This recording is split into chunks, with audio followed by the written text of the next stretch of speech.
You sure you're allowed to be here, Grandpa? The words cut through the afternoon air like shrapnel. Staff Sergeant Gallo stood on the historic flight line, arms crossed, smirking at the old man bent over a massive aircraft engine. He had no idea what storm he'd just unleashed. Randall Hughes was 84 years old. His hands, wrinkled and liver-spotted, moved with precision over the Pratt & Whitney R1820 Cyclone engine. Before him loomed the skeletal remains of a B-17 flying fortress called Endless Misery, a ghost from a war these young airmen only knew from Call of Duty. For one heartbeat, as mockery echoed across the tarmac, Randall wasn't in Texas anymore. He was 20 years old, 25,000 feet over Germany, watching his best friend Danny give him one last terrified thumbs up before a flak shell turned their world into screaming metal and fire. What Staff Sergeant Gallo didn't know was that in exactly 9 minutes, a furious colonel would arrive and destroy his career. Because the confused old man he was bullying had once fought off 3 enemy fighters alone to save 9 dying crewmen. Some mistakes end careers. Gallo was about to make one. The morning had started peacefully. Randall drove his Ford pickup through the main gate at dawn, just like every Saturday for 8 months. The security airman waved him through with a respectful nod. He'd park, gather his tools, and walk to the flight line where Endless Misery waited. The B-17 wasn't just restoration work, it was resurrection. Every corroded bolt replaced, every patch of aluminum polished back to silver, was devotion. This aircraft had never seen combat, built too late in '45, but it was identical to the one he'd flown. Same olive paint, same greenhouse nose, same 4 Wright Cyclone engines that could shake your bones at full throttle. He wore simple coveralls over a faded shirt, clothes that had seen 40 years as a mechanic in small-town Oklahoma after the war. His leather jacket hung on a toolbox. On its chest was a dark blue patch so worn the silver-winged bullet was barely visible. That's when 3 young airmen appeared. They worked on F-22 Raptors across the field, jets that could break the sound barrier without effort. To them, this 4-engine bomber was a dinosaur, a joke. "What do you think you're doing?" Gallo asked, stepping closer. He kicked one massive tire. The dull thud echoed. "Think you're gonna get this rust bucket flying with a wrench and prayer?" His friends circled like sharks. They pointed at faded nose art, a barely visible woman with Endless Misery painted beneath. "Endless Misery," one laughed. "Sounds right. Miserable just looking at it." Randall's jaw tightened. He picked up a torqued wrench, knuckles white. To them, he was a fool playing make-believe. To him, every rivet was sacred ground. Gallo moved into Randall's workspace, blocking the engine. "I'm talking to you. I need authorization, base pass, ID. Who let you out here?" Randall set down his wrench. He pulled out a worn wallet, fumbling with fingers not as nimble as before.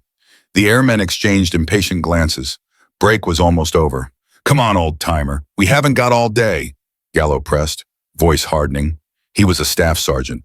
He had stripes and authority, especially over confused civilians. Randall produced a laminated base pass from Community Relations. Perfectly valid. Gallo snatched it, squinting at the photo, then at Randall's weathered face. "Randall Hughes, this just says you can be here. Doesn't say you can play mechanic on government property. This is a museum piece. You can't take it apart." "I have permission," Randall said, voice raspy, "from the base commander." Gallo laughed. "Colonel Evans? You have his personal permission to tinker with a multi-million-dollar asset." "Sure, Pop. And I'm chief of staff." He flicked the ID back dismissively. "I don't know what story you spun, but your adventure's over. You're a liability." "What if you fell? Started a fire? Time to go." "I'm not finished," Randall said quietly. "Oh, I think you are." Gallo stepped closer, shadow falling over him. "We're escorting you off." Nam! That's when he noticed the small patch on Randall's jacket, faded blue with something silver. Gallo reached out and flicked it with his finger. "What's this? Some biker patch?" That touch, that casual, dismissive flick, that did it. The world warped. Hot Texas air became sub-zero cold at altitude.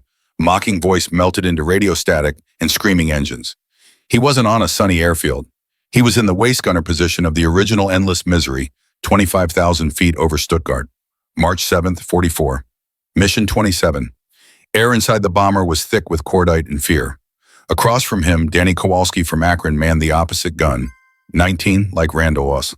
Picture of his girl Margaret taped to his mount. Danny gave a thumbs up, face pale behind his oxygen mask. Then flak hit. Explosion slapped the aircraft sideways. Number 2 engine erupted in flames. Cockpit decompressed. Warning bells screamed. Men shouted in panic-stretched voices. Through the waist window, Randall saw them.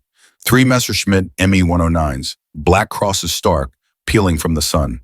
Lead pilots so close Randall could see his face. German fighters opened fire. Tracers stitched the fuselage like hell's sewing machine. Randall's world became his 50 caliber Browning's vibration. Hot brass smell, singular focus keeping fighters off his crippled bomber. 12 minutes feeling like 12 hours. Hand steady, mind clear. 9 men depending on him. Danny never saw the cannon shell that killed him. One moment firing, next moment gone. They made England, barely. B-17 looked like Swiss cheese. But 9 men walked away because one 20-year-old from Oklahoma refused to let them die. The memory released him, leaving an ache that had nothing to do with age. He looked at Gallo's smug face and saw ignorance. Not malice, just ignorance. 50 yards away, civilian contractor Mark Stetler had been watching everything. Mark stood in a hangar's shadow, coffee forgotten. 6 years Air Force before civilian logistics taught him what he was seeing. A bully drunk on rank, tormenting someone defenseless. Everyone knew Mr. Hughes, the quiet gentleman given permission to restore the bomber. When Gallo snatched Randall's ID, Mark's jaw tightened. When the sergeant flicked that faded patch with contempt, something cold twisted in Mark's stomach. When Gallo grabbed Randall's shoulder, Mark knew he had to act. Calling security forces would take too long. He needed to go higher. He pulled out his phone, found the contact. Base commander's office. Long shot, maybe career suicide, but his gut screamed this mattered. 2 rings. Colonel Evans' office, Airman Davis speaking. Airman Mark Stetler from Logistics. I need to report harassment on the historic flight line. Maintenance personnel attacking Mr. Hughes, the civilian on the B-17 restoration. Pause. Harassing, sir? Staff Sergeant Gallo and 2 others, disrespectful and about to get physical, treating him like a trespasser, trying to remove him. Urgent typing. Fast. Mr. Randall Hughes? New tone in her voice. Real concern. That's him? I don't want trouble, but this feels wrong. Old man's just working, and these kids treat him like garbage. Understood, Mr. Stetler. Stand by. Colonel needs to know immediately. Line went silent, but stayed open.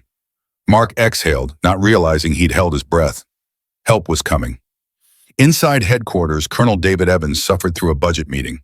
Numbers, projections, allocation requests.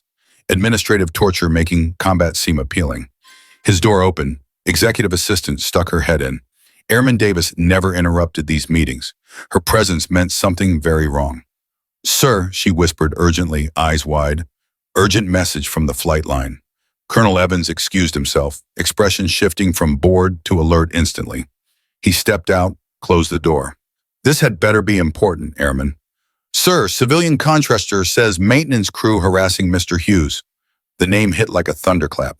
Every trace of fatigue vanished. Jaw set, eyes went hard and cold. Randall Hughes, voice dangerously quiet. Yes, sir. B-17, Staff Sergeant Gallo's team, threatening removal. Colonel Evans stared 3 full seconds. Processing, calculating, deciding careers would end. Then he moved with frightening speed. He slammed the intercom. Get my vehicle now. Voice could cut steel. Grabbed his phone. Get Wing Chief Thompson. Meet me historic flight line 5 minutes ago. Tell him it's Randall Hughes. Hung up. On his desk sat a framed photo. His grandfather in Army Air Force's uniform, standing before a B-17 in 43. The colonel stormed out, budget meeting forgotten. On the tarmac, Gallo's patience evaporated. This old man's defiance insulted his rank, uniform, authority. He'd given orders and been ignored. All right, that's it. Voice hard as concrete. He stepped forward, hand firmly on Randall's thin arm. Muscle beneath felt like coiled wire. Party's over. You and me are walking to security forces. They'll figure out which nursing home you escaped from. The threat hung. Not just questioning presence, but sanity. Reducing lifetime experience to senile ramblings. Randall looked down at the hand, then up at Gallo's face. Profound sadness crossed his features. Not fear, pity. As Gallo pulled him away, sound tore through air. High-pitched tire squeal on hot asphalt. Black staff cars swerved onto access road, skidded to halt yards away. Dust cloud kicked up. Colonel's Eagle insignia gleamed. Before it stopped rocking, passenger door flew open. Colonel David Evans emerged like a storm-given form, face masked in barely controlled fury. Wing Chief Master Sergeant Thompson got out, looking equally volcanic. Mocking smiles dissolved into slack-jawed panic. They snapped to attention painfully fast. Gallo froze, hand still on Randall, cold dread washing over him. Thought he might vomit. Career-ending mistake. Colonel Evans marched across tarmac, boots hitting concrete like execution drums. Didn't glance at terrified airmen, eyes burning with titanium melting intensity, locked on one person. Randall Hughes, stopped 3 feet away, took in the scene. Gallo's hand on Randall's arm. Fear on young faces. Randall's quiet dignity. Then Colonel David Evans did something reality-shattering. He snapped into sharpest, most pristine attention physically possible.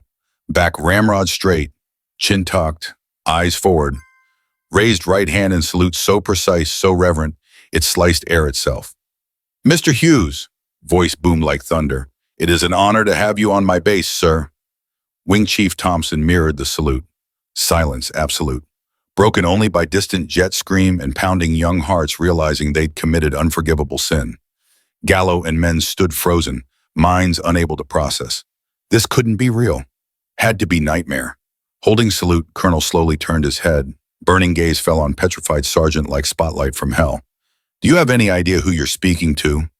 No answer needed, and turned back to Randall, words for everyone. "Sergeant Gallo, you're standing before Gunnery Sergeant Randall Hughes, United States Army Air Forces. This man flew 35 combat missions over Europe in aircraft like this when barely 20 years old. Flew through skies so thick with flak you could walk on it. Temperatures freezing men solid. Fighting enemies you've only read about." Voice rose, controlled but powerful. "Mission 27, flying endless misery. His B-17 took direct hit from 88mm shell. Blew number 2 engine, depressurized cabin. Pilot fighting control. Oxygen line severed. Sergeant Hughes, manning waist gun, single-handedly fought 3 Messerschmitt 109s for 12 minutes. 12 minutes. His actions let his crippled bomber reach England, saving 9 lives. Gestured toward worn jacket. That action earned the Silver Star for gallantry. The patch you dismissed is his combat aircrew wings. He holds 2 distinguished flying crosses, 4 air medals, Purple Heart for shrapnel wounds final mission. This man isn't a hobbyist. Not confused. He's a living legend. The reason you wear that uniform in peacetime." Story hung immense and humbling. Small crowd stood stunned, reverent. Mark Stetler felt tears trace his cheeks. Young airmen looked ashen. Arrogance replaced by soul-crushing shame. Not just wrong, sacrilege. Colonel finally lowered salute, kept eyes on Randall, turned full attention to Gallo. Glare was physical. "You're a disgrace to that uniform, Sergeant." Voice quiet but weighted more than shouts. "You see, old man, show contempt. I see giant, whose shoulders we all stand on. You saw junk. He sees family. Your profound lack of respect, curiosity, humility embarrasses this command and entire United States Air Force." Stepped closer. "Report my office 1600 hours. Explain why I shouldn't strip your rank. Get out of my sight." They ran, not looking back, humiliation complete and absolute. Colonel's face softened toward Randall. "Sir, on behalf of everyone, I'm deeply, truly sorry for disrespect shown." Randall looked at the officer, then half-restored engine. Voice wasn't angry, weary, filled with timeless wisdom. "They're just kids, Colonel. See metal and rust. I see Danny, other gunner who never made home from mission 36. Not doing this for me. Doing it so someone remembers them. So they don't disappear." Fallout was swift and merciless. Gallo and men formally reprimanded, assigned month-grueling base cleanup. But Colonel Evans understood punishment wasn't the point. Education was. He implemented base-wide heritage program. Every newly assigned airman spent full day on historic flight line during in-processing. Final lesson, mandatory session with Mr. Randall Hughes, who'd walk them through the B-17, telling them not about the machine, but men who flew it. Endless misery restoration became entire wings project. Volunteers from every squadron appeared offering time and expertise. Base fabrication shop milled new parts. Aircraft became pride symbol, tangible link between today's Air Force and past giants. 3 weeks later, Randall polished the plexiglass nose cone on scaffold when a figure approached. Gallo, out of uniform, wearing jeans and t-shirt, stood long moment, hands in pockets, looking up. Finally spoke, voice quiet, hesitant. "Sir." Randall looked down. Gallo held up perfectly polished torque wrench. "My grandpa was mechanic on B-29s in Pacific. Taught me about radial engines. Was wondering if you could use extra hands. I'm a fast learner. Randall studied the young face. Not arrogant NCO from before, but humbled kid searching redemption. Slow, genuine smile creased weathered lips. He nodded. All right, son, come up. Let me show you how to properly time magnetos on right cyclone. Sun began setting, casting long shadows across tarmac. Two figures worked side by side. One old, one young.